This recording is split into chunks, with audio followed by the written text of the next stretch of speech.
சத்துணவு திட்டத்திற்கான முட்டை கொள்முதலில் 500 கோடி ரூபாய் ஊழல் நடைபெற்றுள்ளதாக திமுக பொருளாளர் ஸ்டாலின் குற்றம் சாட்டியுள்ளார்.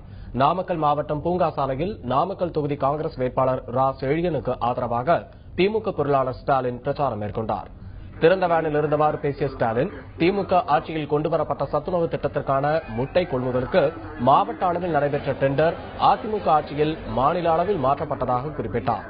இதனால் பல்வேறு வகைகளில் முட்டை கொள்முதலில் 500 கோடி ரூபாய் ஊழல் நடைபெற்றுள்ளதாகவும் ஸ்டாலின் பகிரங்கமாக குற்றம் சாட்டினார். 2013 ஆண்டு முதல் முட்டை வழங்க ஒட்டுமொத்தமாக மாநில அளவிலே டெண்டர் விடும் முறையை கொண்டு வந்து நிறைவேற்றியது ஜெயலலிதா ஆட்சி.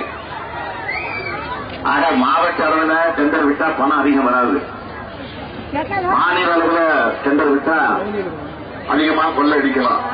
அதுக்காக திட்டமிட்டு அம்மையார் ஜெயலலிதா அவர்கள் இந்த முறையை இப்போ கையாண்டு கொண்டிருக்கிறார்கள். ஆகவே இப்படி விடப்பட்ட டெண்டர்ல வாகன வகையிலும் கொள்ளையடிச்சாங்க.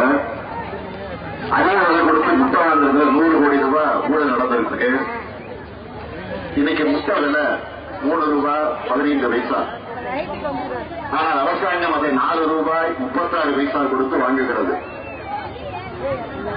இன்றைய விலைப்படி பார்த்தா முட்டைக்கு 1 ரூபாய் 21 காசுகள் அதிமுக பயங்கரமாக வெளிப்படையாகவே கொள்ளையடிக்கக்கூடிய ஒரு ஆட்சியாக இன்றைக்கு ஜெயலலிதா ஆட்சி வந்து கொண்டிருக்கிறது.